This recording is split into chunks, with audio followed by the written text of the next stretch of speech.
Good evening friends, you are most welcome on our YouTube channel doctor Akhilesh Sharma. हम लोग nervous system के बारे में डिस्कशन कर रहे थे। नर्वस सिस्टम की वीडियोस हमने बनाई। पहले फर्स्ट वीडियोस के अंदर हमने नर्वस सिस्टम के अंदर नर्वस सिस्टम का क्लासिफिकेशन, न्यूरॉन की स्ट्रक्चर पढ़ी। फिर हमने जो हमारी पार्ट 2 जो नर्वस सिस्टम की बनाई, पार्ट 2 के अंदर हमने हमारे सेंट्रल नर्वस सिस्टम के बारे में डिस्कशन किया। जब सेंट्रल नर्वस सिस्टम के डिस्कशन के बाद में जब हम एक डिस्कशन करते तो हमारा ventricles of the brain, ventricles of the brain के ऊपर हम डिस्कशन करते हैं कि हमारे वेंट्रिकल्स कितने होते हैं, कहां होते हैं और इनके अंदर क्या पाया जाता है। तो वेंट्रिकल्स मोस्टली हमारे ब्रेन के अंदर 4 होते हैं। पहला right and left ventricles. Next जो वेंट्रिकल्स आता है हमारा वो होता है बेटा थर्ड वेंट्रिकल्स, और एक होता है बेटा हमारा फोर्थ वेंट्रिकल्स। मींस कहने का मतलब यह है बेटा कि हमारे ब्रेन के अंदर ये 4 वेंट्रिकल्स पाए जाते हैं। वेंट्रिकल्स की जब हम बात करते हैं कि वेंट्रिकल्स क्या होते हैं, वेंट्रिकल हमारे ब्रेन के अंदर इर्रेगुलर शेप्ड कैविटीज होती है। ये इन कैविटीज के अंदर सीएसएफ, सेरिब्रोस्पाइनल फ्लूइड पाया जाता है। कौन सा फ्लूइड पाया जाता है बेटा? सीएसएफ, जिसको हम बोलते हैं सेरिब्रोस्पाइनल फ्लूइड। जब हम पहले राइट एंड लेफ्ट वेंट्रिकल्स की जब हम बात करते हैं तो पहले ventricles cavities found in the corpus callosum. ये कहां पाया जाता है बेटा?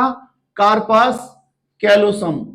ठीक है बेटा, ये जो वेंट्रिकल है राइट एंड लेफ्ट वेंट्रिकल्स, ये हमारे corpus callosum in the cerebral hemisphere, in the cerebral hemisphere. Already हमने डिस्कशन किया था बेटा कि कार्पस कैलोसम क्या होता है। हमारा सेरिब्रल हेमिस्फीयर जब डीप में जाके व्हाइट मैटर से जुड़ता है उस एरिया को हम कार्पस कैलोसम बोलते हैं। कल हमारे यूट्यूब पे एक बच्चे ने क्वेश्चन पूछा था कि सर ये थोड़ा सा याद करना पड़ता है, याद नहीं रहता, उसके लिए क्या करें। दोस्तों हर चीज इजी नहीं होती। जब हम सिलेबस के अंदर पढ़ते हैं तो एक टॉपिक हार्ड भी हो सकता है, एक थोड़ा इजी भी होता है, एक के वर्ड डिफिकल्ट भी होते हैं। इस नर्वस सिस्टम को आप जब 4 से 5 बार पढ़ लेंगे तो इसकी जो स्ट्रक्चर्स है, इसके जो पॉइंट्स है वो आपके माइंड में सेट हो जाएंगे। जैसे ventricles of the brain, ventricles of the brain जब आपसे कोई बोलेगा तो आपके माइंड में तुरंत इमेज आएगा right and left ventricle, third ventricle और fourth ventricle. Right and left ventricle corpus callosum में सिचुएटेड होते हैं सेरिब्रल हेमिस्फीयर के अंदर। ये वेंट्रिकल्स सेपरेटेड होते एक थिन मेम्ब्रेन के द्वारा जिसको सेप्टम लूसिडम बोला जाता है। ये जो वेंट्रिकल्स हैं ये आपस में किसके द्वारा सेपरेटेड होते? Separated by a thin layer, separated by a thin layer, जिसको क्या बोलते हैं बेटा? Septum lucidum. अब आपको ये चीज पता पड़ी कि भैया सेप्टम लूसिडम क्या होता है। Septum lucidum is a layer, septum lucidum is a layer which is helpful in separation of the ventricles। ये समझ में आई बेटा? ये थिन मेम्ब्रेन होती है सेप्टम लूसिडम जो वेंट्रिकल्स को अलग अलग करती है। This is connected to the third ventricle by the interventricular foramina. जैसे बेटा ये जो एक वेंट्रिकल मींस इर्रेगुलर शेप की ये जो वेंट्रिकल है, ये वेंट्रिकल्स की जब हम बात करते हैं, फोरामिना का मतलब होता है एक छोटा सा हॉल होना। इस फोरामिना से हमारा क्या होता है बेटा? थर्ड वेंट्रिकल फॉर्म होता है। तो फोरामिना मींस बेटा राइट एंड लेफ्ट वेंट्रिकल से एक फोरामेन, एक छिद्र होता है जिससे कि हमारा थर्ड वेंट्रिकल कनेक्ट होता है। तो मेरे बच्चों वेंट्रिकल्स क्या होते हैं? हमारे ब्रेन के अंदर इर्रेगुलर शेप की कैविटीज पाई जाती है। इन इर्रेगुलर शेप की कैविटीज के अंदर सेरिब्रोस्पाइनल फ्लूइड बहता है। ये राइट एंड लेफ्ट वेंट्रिकल हमारे कार्पस कैलोसम के अंदर पाई जाती है। और आपको पता है कार्पस कैलोसम सेरिब्रल हेमिस्फीयर जब डीप में जाके व्हाइट मैटर से जुड़ता है तो वो स्ट्रक्चर जो बनती है उसको कार्पस कैलोसम बोलते हैं। और ये एक थिन लेयर के द्वारा सेपरेट होते हैं जिसको सेप्टम लूसिडम बोलते हैं। ये चीज समझ में आई? अब जो ये राइट एंड लेफ्ट वेंट्रिकल है ये थर्ड वेंट्रिकल से एक फोरामेन, एक छिद्र के द्वारा जुड़ते जिसको बोलते बेटा इंटरवेंट्रिकुलर फोरामिना। इसको क्या बोलते हैं बेटा? Inter ventricular foramina. बहुत सारे लोगों को इसमें कंफ्यूज हो जाता है कि भैया ये क्या होता है, इंटरवेंट्रिकुलर फोरामेन मींस जो या सेरिब्रोस्पाइनल जो फ्लूइड बहता है उससे सीएसएफ का फ्लूइड हमारे थर्ड वेंट्रिकल में भी आ जाता है। ये चीज समझ में आई, क्योंकि फोरामेन है। Third ventricle cavity is found below the lateral ventricle and between the two parts of the thalamus. ये जो हमारा थर्ड वेंट्रिकल है ये थैलेमस के दोनों पार्टों के बीच में पाया जाता है। समझ में आया? ये कहां पाया जाता है? थैलेमस के दोनों पार्टों के बीच में, और found below the lateral ventricles के नीचे पाया जाता है। ये हमारा फोर्थ वेंट्रिकल से कनेक्टेड होता है एक कैनाल के थ्रू, जिसको बोलते हैं बेटा सेरिब्रल एक्विडक्ट। अब सुनो बेटा, ये तो हो गए हमारे राइट एंड लेफ्ट वेंट्रिकल, ये हो गया हमारा थर्ड वेंट्रिकल, और ये थर्ड वेंट्रिकल एक कैनाल के थ्रू हमारे फोर्थ वेंट्रिकल से कनेक्ट होता है, जिसको क्या बोलते हैं बेटा? Cerebral aqueduct. समझ में आया बेटी? सेरिब्रल एक्विडक्ट क्या होया? अब इसके अंदर मेरे बच्चों जो स्टूडेंट पढ़ रहे उनको मैंने आपको बताया कि देखो सबसे पहले आपको क्या याद करना है, ये चार वेंट्रिकल है, ये राइट एंड लेफ्ट वेंट्रिकल हमारे फोरामेन इंटरवेंट्रिकुलर फोरामेन के थ्रू थर्ड वेंट्रिकल से जुड़ते हैं, और थर्ड वेंट्रिकल सेरिब्रल एक्विडक्ट के थ्रू फोर्थ वेंट्रिकल से जुड़ता है। इनके अंदर सीएसएफ का फ्लूइड पाया जाता है।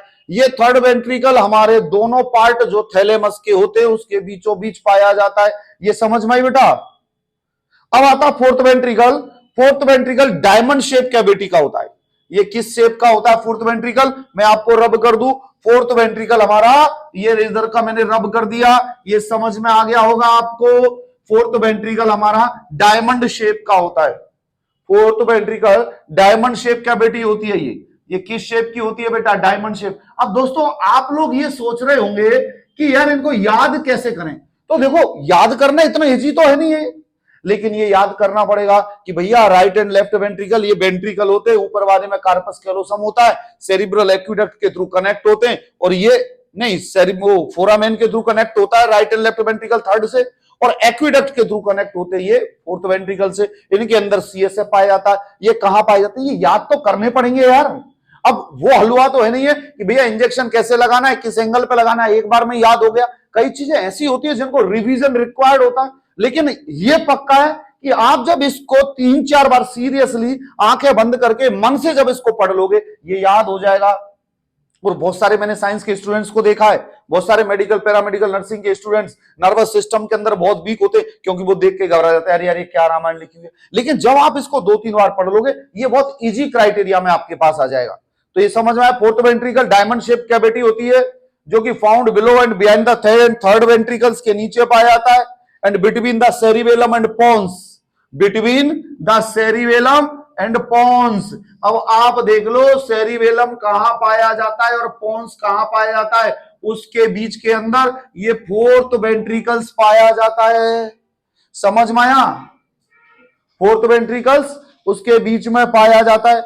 The upper part of the ventricles, the upper part of the ventricle is attached to the subarachnoid space. इसका जो अपर पार्ट होता है वो सब एरेक्नोइड स्पेस से कनेक्ट होता है through the foramen, and lower part central canal से कनेक्ट होता है। और इसका जो अपर पार्ट है, इसका जो अपर पार्ट है वो किससे कनेक्ट हो गया बेटा? सब एरेक्नोइड स्पेस से। सब एरेक्नोइड स्पेस के अंदर क्या होता है? सीएसएफ बहता है, सेरिब्रोस्पाइनल फ्लूइड बहता है, एंड लोअर पार्ट किससे कनेक्ट होता है? सेंट्रल कैनाल से। लोअर पार्ट किससे कनेक्ट हो गया?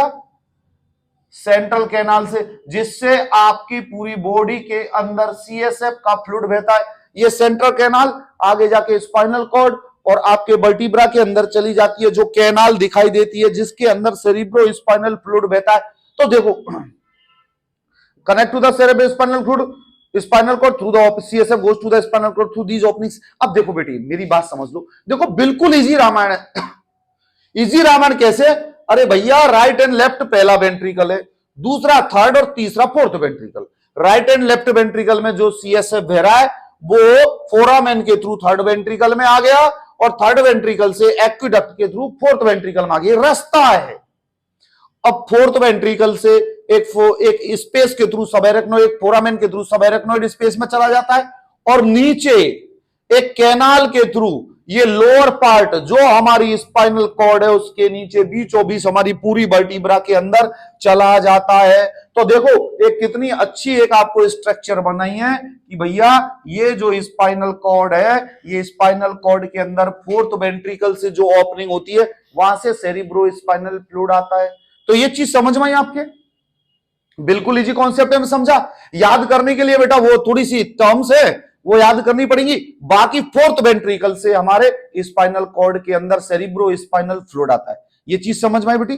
ये क्लियर हुआ। अब हम डिस्कशन करते हैं स्पाइनल कॉर्ड के बारे में। स्पाइनल कॉर्ड लॉन्ग होती है। अब हमने भाई ये क्या कहते हैं हमारे सेंट्रल नर्वस सिस्टम के बारे में पढ़ा। सेंट्रल नर्वस सिस्टम के अंदर जो सेंट्रल नर्वस सिस्टम के जो पार्ट है वो पढ़े।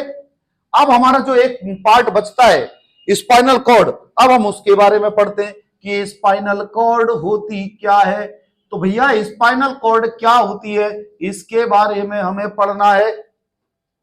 तो the spinal cord is long, spinal cord लंबी होती है क्योंकि हमारी वर्टिब्रा जो रीढ़ की हड्डी है उसके बीचों बीच एक पाइपलाइन, एक नली सी स्ट्रक्चर निकलती है जिसको स्पाइनल कॉर्ड बोलते हैं।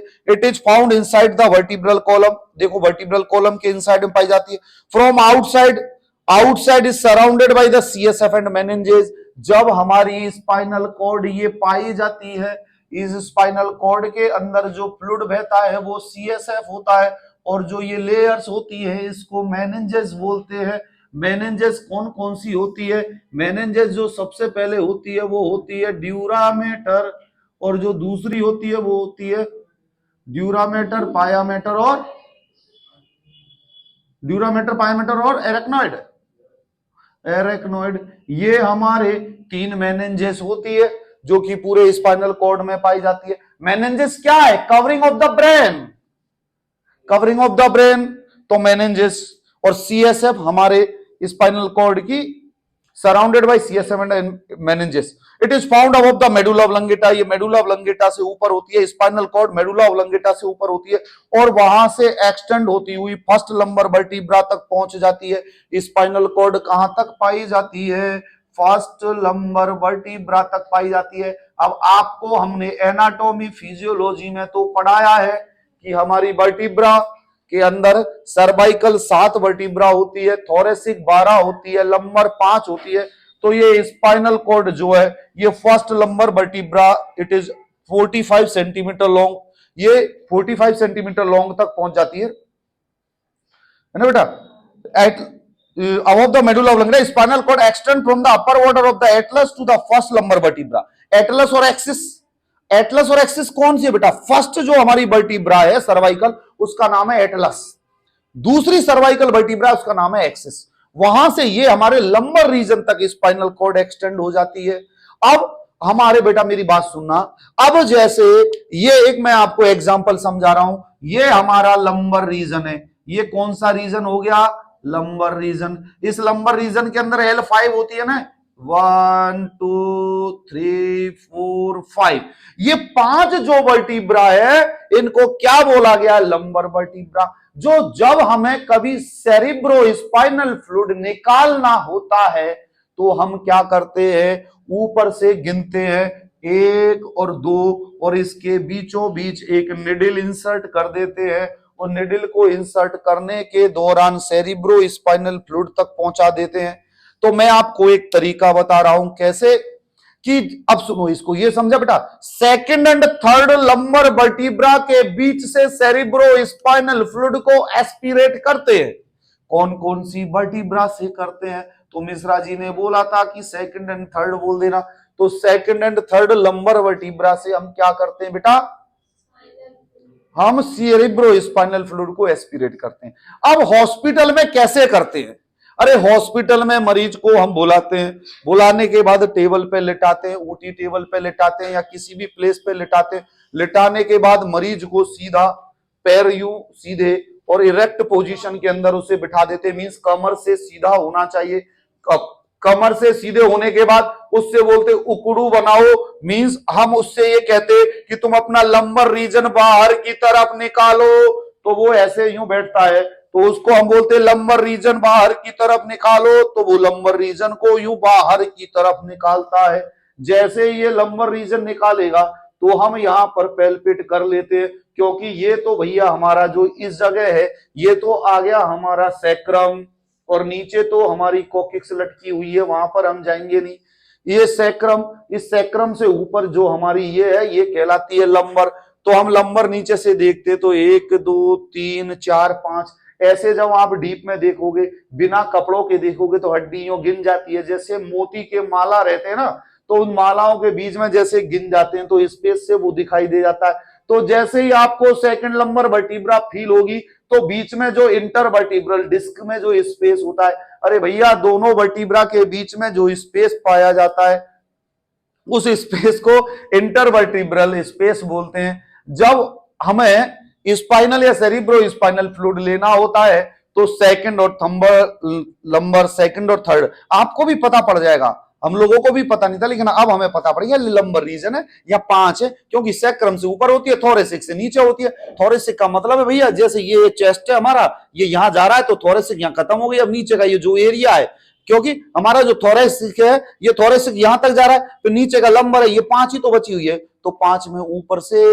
1 2 और 2 और 3 के बीच में इंटरवर्टिब्रल जो स्पेस होता है उसको क्लीन कर लेते हैं बीटाडिन और स्प्रिट से कि कोई इन्फेक्शन ना चला जाए, क्योंकि यदि यहां इन्फेक्शन हो गया है आपकी किसी गलती से तो डायरेक्ट ये सेरिब्रो स्पाइनल फ्लूइड ब्रेन को सप्लाई होता है, उसको सीजर और अटैक आ सकते हैं और उसको सीवियर बीमारी हो सकती है। तो इन्फेक्शन को रोकने के लिए हमें सारा प्रोसीजर स्टेराइल टेक्निक से करना होता है, तो हमें सारा प्रोसीजर स्टेराइल टेक्निक से करना होता है। एसेप्टिक टेक्निक होनी चाहिए, वहां पर कोई बैक्टीरिया, पैथोजेंस और माइक्रो ऑर्गेनिज्म नहीं होना चाहिए। और सेकंड और थर्ड लंबर वर्टिब्रा पर हम यदि हमें नॉर्मली सीएसएफ निकालना है तो निडल को इंसर्ट करते सीधे के सीधे एंगल पर, इधर उधर टेढ़ा वेढ़ा नहीं घुसाना, सीधा आपको 90 डिग्री एंगल पे इंसर्ट करना है।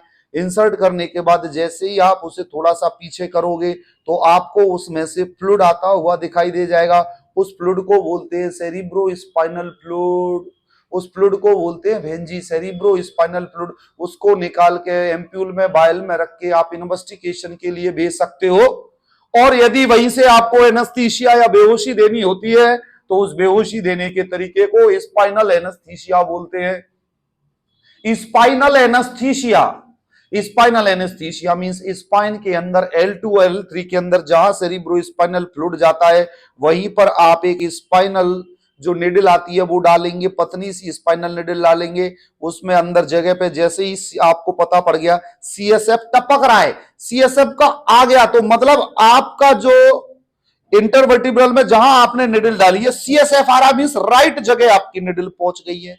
आप अपनी जो भी मेडिकेशंस उसमें डालेंगे वो डायरेक्ट आपके स्पाइनल कॉर्ड में वो दवाइयां पहुंचेंगी, वो दवाइयां स्पाइनल कॉर्ड में पहुंचने के बाद में आपके शरीर पर इफेक्ट दिखाएंगी, तो आपके कमर से नीचे का पोर्शन सुन्न हो जाएगा और डॉक्टर को ऑपरेशन करने में सावधानी होगी। इसको बोलते हैं हम स्पाइनल एनेस्थीसिया। स्पाइनल एनेस्थीसिया को नॉर्मली हम इस तरीके से शो करते हैं, under SA spinal anaesthesia, under GA general anaesthesia, under LA local anaesthesia. समझ में आया मेरे दोस्तों? ये स्पाइनल एनेस्थीसिया स्पाइन के अंदर दिया जाता है, जो कि जिस पार्ट को अफेक्ट करना होता है उसको स्पाइनल एनेस्थीसिया। जीए जो हमारे पूरे बॉडी को एनेस्थेटाइज कर देता है। लोकल यदि किसी पर्टिकुलर ऑर्गन के ऊपर, जैसे यदि किसी फिंगर के अंदर कुछ प्रोसीजर करना है तो इस छोटे से एरिया के अंदर लोकल एनेस्थीसिया दे दिया जाता है और इसको काम करना स्टार्ट कर देते। ऑपरेशन कोई छोटा मोटा माइनर प्रोसीजर होता है तो उसके लोकल एनेस्थीसिया करते हैं। तो ये समझ में आई स्पाइनल कॉर्ड, ये समझ में आई एल। अब इसके बाद में इसने क्या बोला है, this procedure is called lumbar puncture. अब बेटा मेरी बात सुनना, सीएसएफ फ्लूइड को लंबर रीजन से लेना लंबर पंक्चर कहलाता है। सीएसएफ को मेरे बच्चे बात सुनना, सीएसएफ को सैंपल लेने के लिए लंबर रीजन से फ्लूइड को लेना लंबर पंक्चर कहलाता है। कई बार बोलते हैं ना डॉक्टर एलपी करेंगे, लंबर पंक्चर करेंगे, तो आप समझ जाना कि लंबर पंक्चर मींस पेशेंट को ये सी शेप में लिटा देते हैं या कुबड़ निकालने के लिए बोल देते हैं, या सी शेप में या झुकने में, जिससे कि लंबर एरिया के अंदर उभार आ जाए और वहां से वो लंबर पंक्चर मींस लंबर को पंक्चर कर देते हैं और सेरिब्रो स्पाइनल फ्लूइड निकाल देते हैं। ये चीज समझ में आई? बेटा बहुत बार क्वेश्चन पूछा था लंबर पंक्चर कहां करते हैं, second and third lumbar vertebra के बीचों बीच।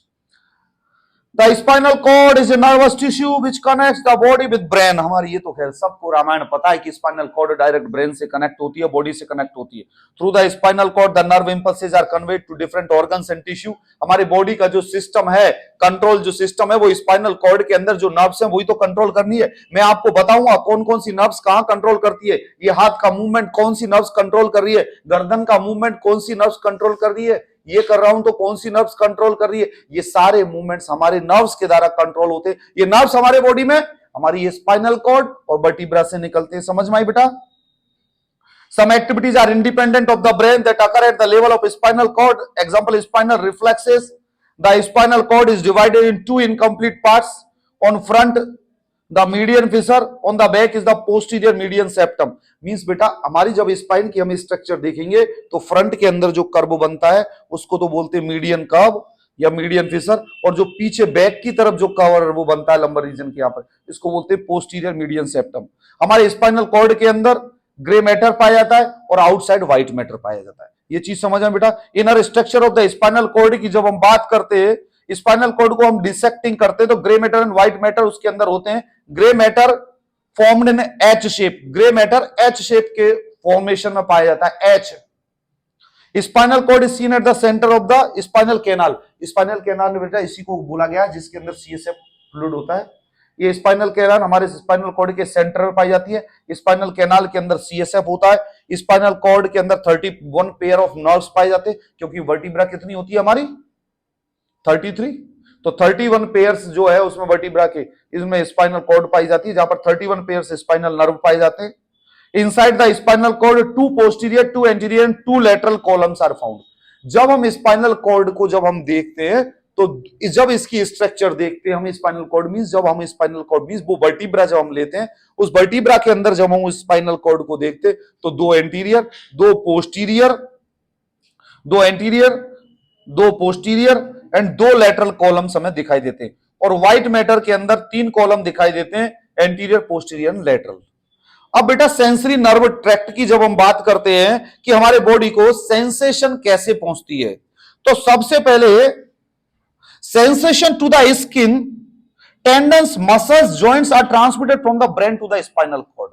आपको पता है हमारी ब्रेन को इंपल्सेस कौन लेके जाता है? Spinal cord. जो आपकी वर्टिब्रा के अंदर रीढ़ की हड्डी के अंदर जो नर्व्स आपकी आ रही है वो आपके इंपल्सेस को कैरी करती है ऊपर की तरफ।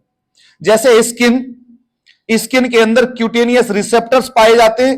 ये cutaneous receptor pain, heat, cold and touch से स्टिमुलेट होते हैं। ये सेंसेशन परसिव्ड होते हैं सेरिब्रम के द्वारा। टेंडन, मसल एंड जॉइंट्स, जब हम सेंसरी रिसेप्टर्स फॉर्म्ड होते हैं इनको प्रोप्रियोसेप्टर्स बोलते हैं। In these structure the sensory receptors are formed which are called proprioceptors। proprioceptors का मतलब होता है बेटा सेंसरी रिसेप्टर्स। मैं आपको बताऊंगा कि कौन कौन से इंपल्सेस कहां से जाते हैं। They get stimulate due to stretch. ये प्रोप्रियोसेप्टर्स हमारे मसल्स और जहां पर हमारे लिगामेंट्स और जॉइंट्स वहां पर पाए जाते हैं कि जब हम स्ट्रेचिंग करते हैं तो ये इंपल्सेस को लेके जाते हैं और बॉडी के पोस्चर और बैलेंस को मेंटेन करने के अंदर काम आते हैं। ये भी सेरिब्रम और सेरिबेलम के द्वारा मेंटेन होते हैं। मींस यदि कोई हम स्ट्रेचिंग एक्सरसाइज करते हैं और स्ट्रेचिंग एक्सरसाइज के दौरान हम यदि ज्यादा एक्सरसाइज करते हैं तो तुरंत इंपल्सेस पहुंचती है, ओ ज्यादा खींच दिया, रुक जा। तो वो कौन इंपल्सेस दे रहा है? आपके हाथ से जो ये नर्व्स स्पाइनल कॉर्ड के अंदर जा रही है, स्पाइनल कॉर्ड ब्रेन के सेरिबेलम और सेरिब्रम को जाके बताती है, जब आप कहते हो रुक जाओ। अब हम पढ़ते हैं भैया कि हमारे ब्रेन के, हमारी जो स्पाइनल कॉर्ड मींस जो वर्टिब्रा है, उस वर्टिब्रा के अंदर जो स्पाइनल कॉर्ड है वहां पर कौन कौन सी सेंसेशंस पहुंचती है। सबसे पहले वर्टिब्रा के अंदर आती है बेटा हमारा सर्वाइकल वर्टिब्रा। सबसे पहले हमारी जो वर्टिब्रा आती है सर्वाइकल वर्टिब्रा आती है। सर्वाइकल में जो C1 to C4 पहली 4 जो वर्टिब्रा होती हैं ये ब्रीदिंग को मेंटेन करती है। ब्रीदिंग, हम सांस लेते हैं छोड़ते हैं, यदि इनके अंदर कंप्रेशन आ जाए या कोई प्रॉब्लम आ जाए तो हमारा ब्रीदिंग पैटर्न इरेगुलर हो जाता है, क्योंकि वो नर्व्स कंप्रेस हो जाएंगे। और जो C2 होती है वो हेड एंड नेक मूवमेंट करती है, head and neck movement. Means कहने का मतलब ये है बेटा कि सर्वाइकल की जो सेकंड वर्टिब्रा होती है वहां से आपके head and neck movement maintain होते हैं, और C4 से C6 तक आपके हार्ट रेट मेंटेन होती है। हार्ट रेट, आपकी हार्ट रेट मेंटेन होती है। और C5 जो है ये शोल्डर के मूवमेंट में मेंटेन करती है, शोल्डर मूवमेंट। बेटा मेरी बात सुनना, कई बार कई लोग जाते हैं डॉक्टर के पास, बोलते हैं जी मेरा शोल्डर तो मूवमेंट कर ही नहीं रहा, कंधा हिल नहीं रहा है, उठाने में नहीं आ रहा, कुछ समझ में नहीं आ रहा, उठता ही नहीं है कंधा। तो डॉक्टर बोलता है यहां दर्द होता है क्या शोल्डर? बोला जी होता है। तो वो समझ जाता है कि इसका C6 सर्वाइकल 6 पे कंप्रेशन आ गया है। मींस जो वर्टी C5 पे कंप्रेशन आ गया है, मींस जो दोनों वर्टिब्रा है। देखो बेटा आजकल हो क्या रहा है, जैसे कई बार कहते हैं पैर में सुन्नपन आ गया, हो रहा है ना, उसको क्या बोलते हैं आजकल जो पैर में सुन्नपन आ रहा है, जिनको नॉर्मल साइटिका। कई बोल रहे मेरे पैर में ये नहीं आता, कंपन होता है, मेरे पैर से नहीं चला जाता। तो साइटिका ये क्या है? अरे हमारे जो वर्टिब्रा है वो आपस में एक दूसरे से जुड़ी हुई है, इनके बीच में एक प्रॉपर स्पेस होता है, प्रॉपर स्पेस के कारण आराम से नर्व्स काम करती है। लेकिन due to excessive pressure, due to age, due to osteomyelitis, osteoporosis, ऐसी कंडीशन में क्या होता है, इंटरवर्टिब्रल डिस्क कम हो जाता है। डिस्क में कम हो गया तो जो बीच में जो नर्व्स निकल रही थी वो कंप्रेस होंगी, और कंप्रेस होंगी तो जो पार्ट्स वो अफेक्ट होगा। समझ में आया बेटी? तो वर्टिब्रा के अंदर यही तो होता है। तो C5 शोल्डर मूवमेंट, C6 और C7 wrist and elbow movement के लिए काम आती है, रिस्ट एंड एल्बो मूवमेंट। अब देखो ये चीज समझ में आई कि हमारे सर्वाइकल के अंदर 7 जो होते हैं वो ये काम करते हैं। तो C6 और C7 हमारे रिस्ट एंड एल्बो मूवमेंट के लिए इंपॉर्टेंट है, और C7 और T1 hand and finger movement के लिए। C7 एंड थोरेसिक की बन ये किसके लिए इंपॉर्टेंट है भैया? हैंड एंड फिंगर मूवमेंट के लिए। कौन सी? C7 एंड T1, सर्वाइकल 7 और थोरेसिक 1 हमारे हैंड और फिंगर के मूवमेंट के लिए जरूरी है। समझ में आई बेटा?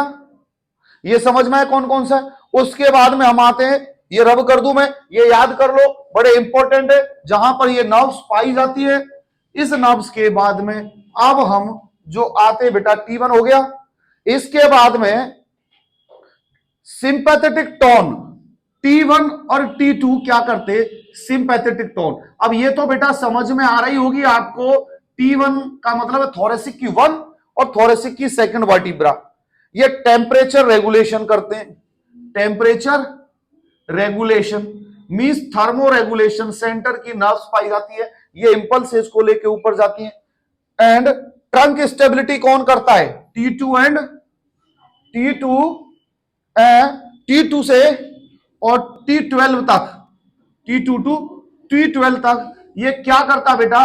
ट्रंक स्टेबिलिटी मींस हमारे बॉडी को स्टेबिलिटी जो प्रदान करता है वो प्रदान करता है T2 से T12 तक।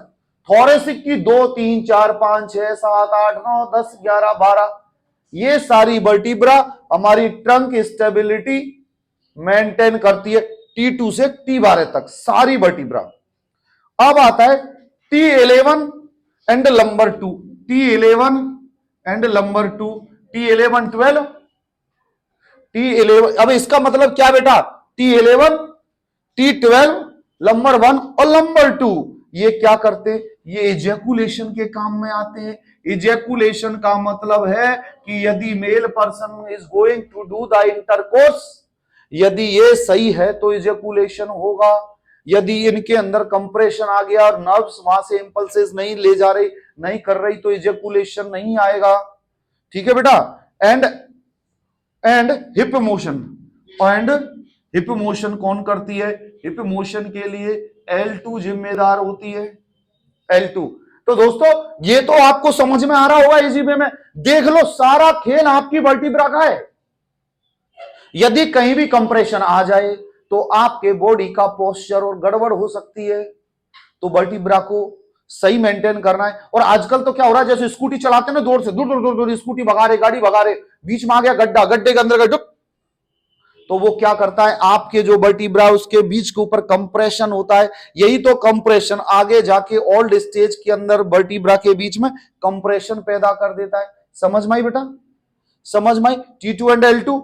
इसके बाद में L3 क्या करता है, नी एक्सटेंशन। हमारी जो लंबर 3 वर्टिब्रा होती है ये नी एक्सटेंशन के काम आती है। बेटा वर्टिब्रा नहीं, वर्टिब्रा से जो हमारी नर्व्स निकलती है, ये नर्व्स क्या काम करती हैं बेटा, नी एक्सटेंशन करती है।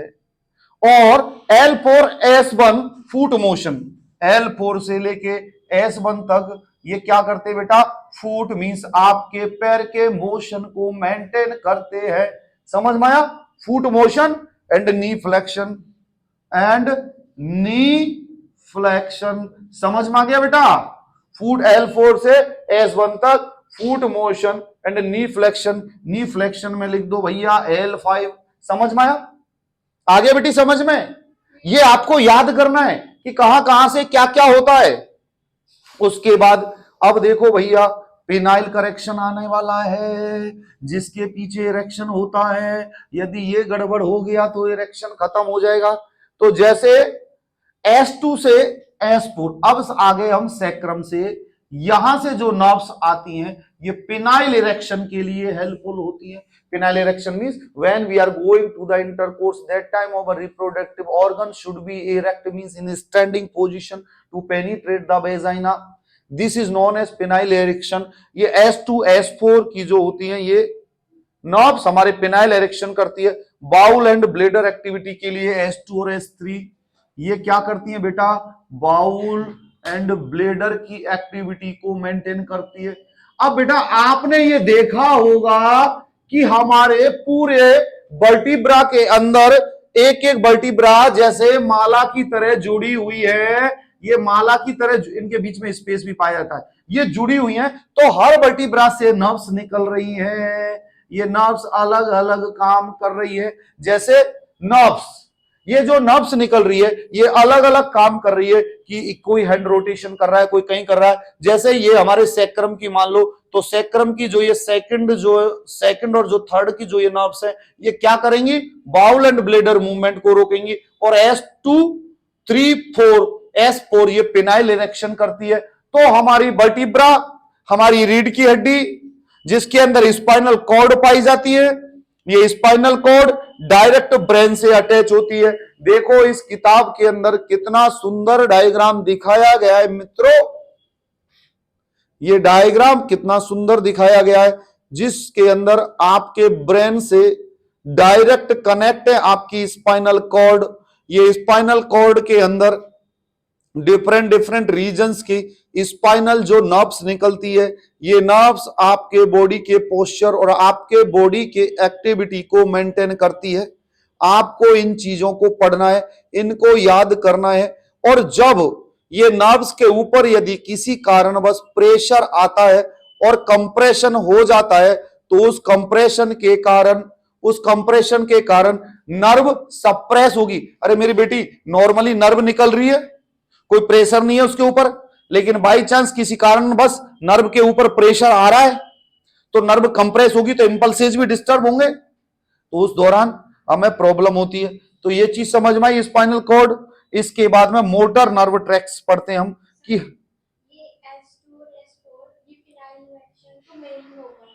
बेटा फीमेल के अंदर भी इरेक्शन होता है।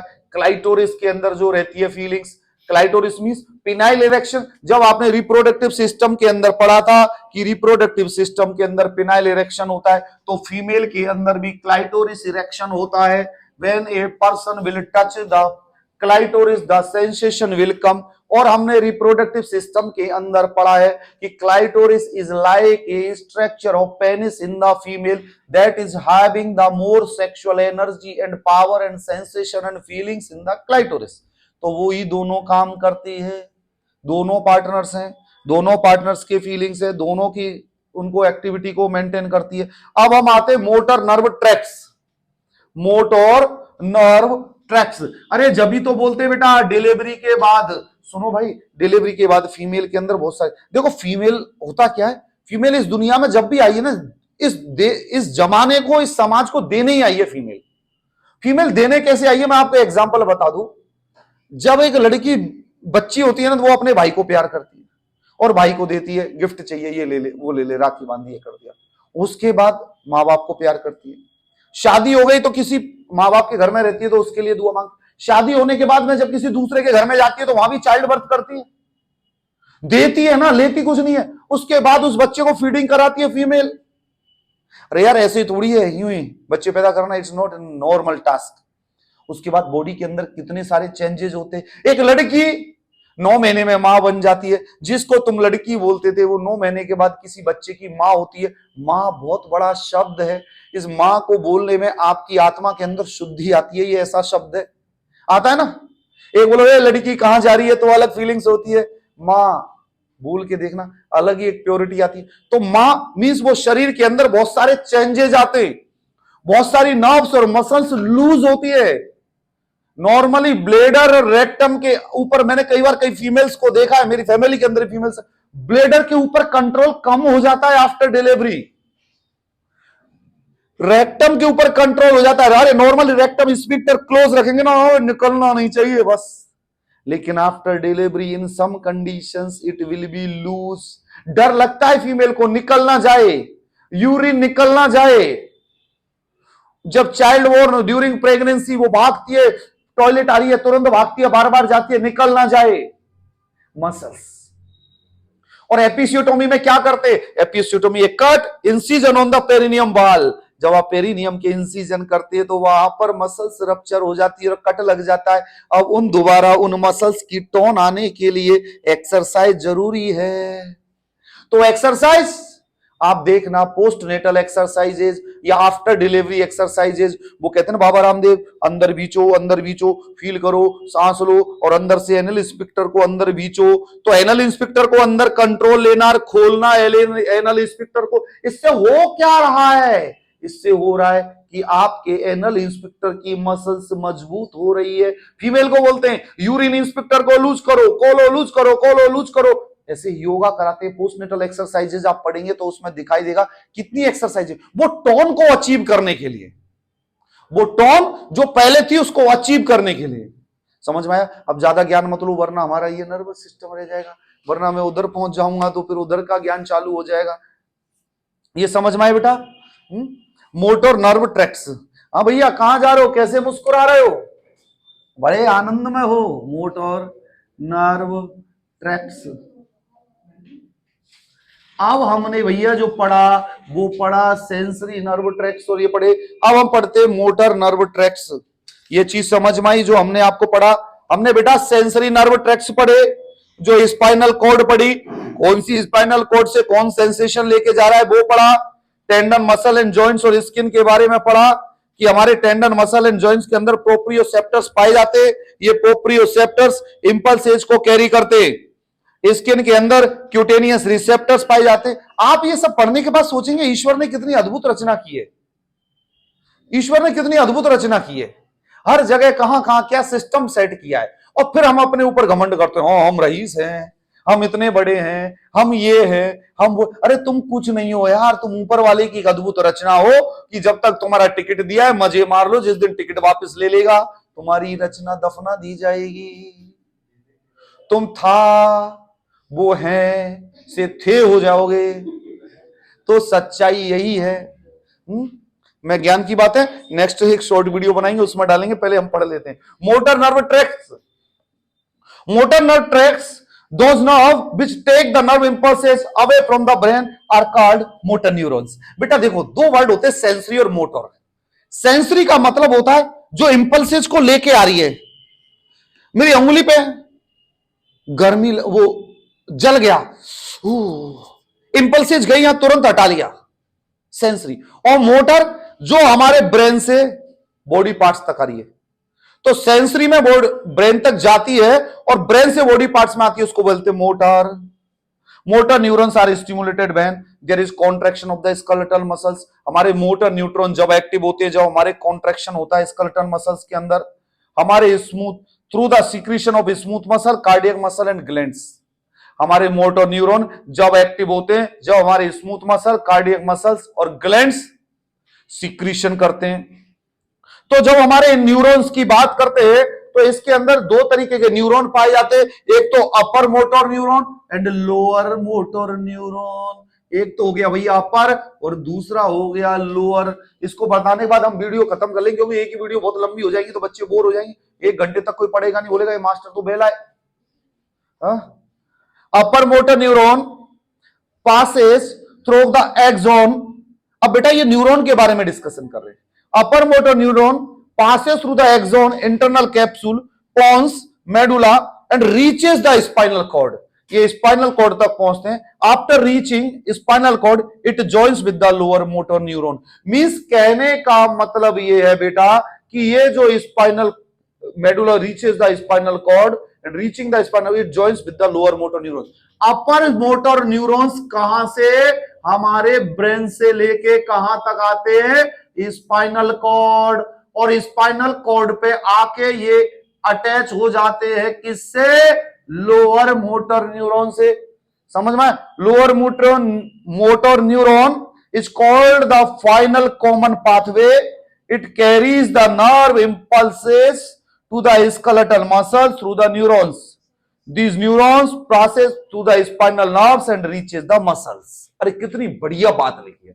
ये लोअर हमारे स्पाइनल नर्व्स के थ्रू कहां पाया जाता है? बॉडी पार्ट्स तक।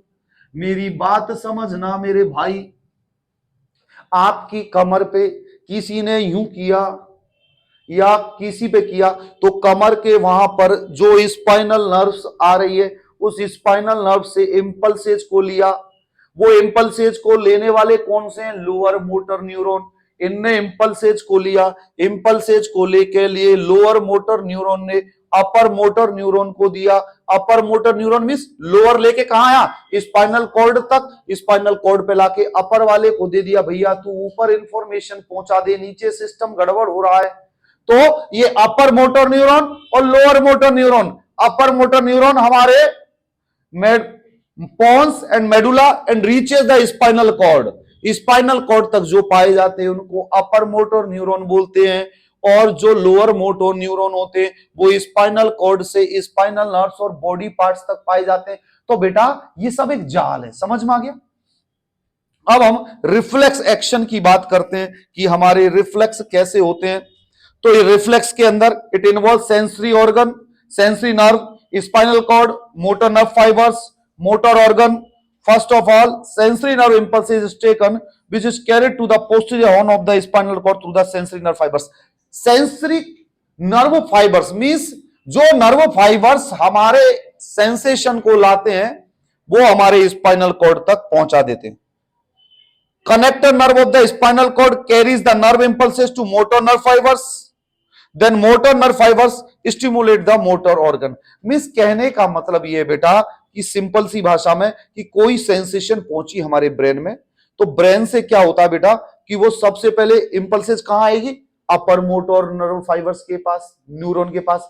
ये upper motor neuron lower motor neuron को दे देगा। लोअर मोटर न्यूरॉन वो इंपल्सेस को लेके बॉडी पार्ट्स तक पहुंचेगा, बोलेगा हाथ हटा ले जल जाएगा। समझ में आया?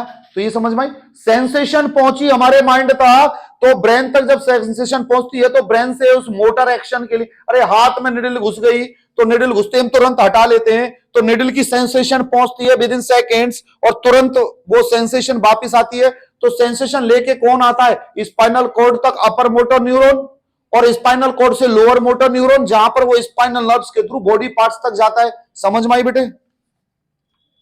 अब हम पढ़ते भैया मेम्ब्रेन्स कवरिंग या meninges covering of the brain. अब जो इंपॉर्टेंट टॉपिक है, पहले वीडियो एंड कर लेते हैं, फिर 10 मिनट की वो वीडियो बना लेंगे दूसरी मेनिंजेस के बारे में ना। तो ये हमारे एक सिस्टम के जो हमने पढ़ा बेटा, ये सेंट्रल नर्वस सिस्टम का टॉपिक हमारा कंप्लीट होता है। बाकी की और हमारी वीडियोस को देखने के लिए हमारा YouTube channel doctor Akhilesh Sharma subscribe करें, शेयर करें और बताएं। और जिन बच्चों ने आज और कल सब्सक्राइब किया है हमारे जीटीबी कॉलेज ऑफ नर्सिंग के कुछ बच्चे जिन्होंने सब्सक्राइब किया, शेयर कर दें दोस्तों। बाकी के मेरे सुरुचि चरक कॉलेज के बच्चे बहुत अच्छा देख रहे हैं। सैलाना नर्सिंग कॉलेज रतलाम के बच्चे अभी तक वीडियोस पे कोई कमेंट्स नहीं आया, वो जरूर कमेंट्स कर दे, मैं आपके कमेंट्स का वेट करूंगा please. Okay, bye bye, take care.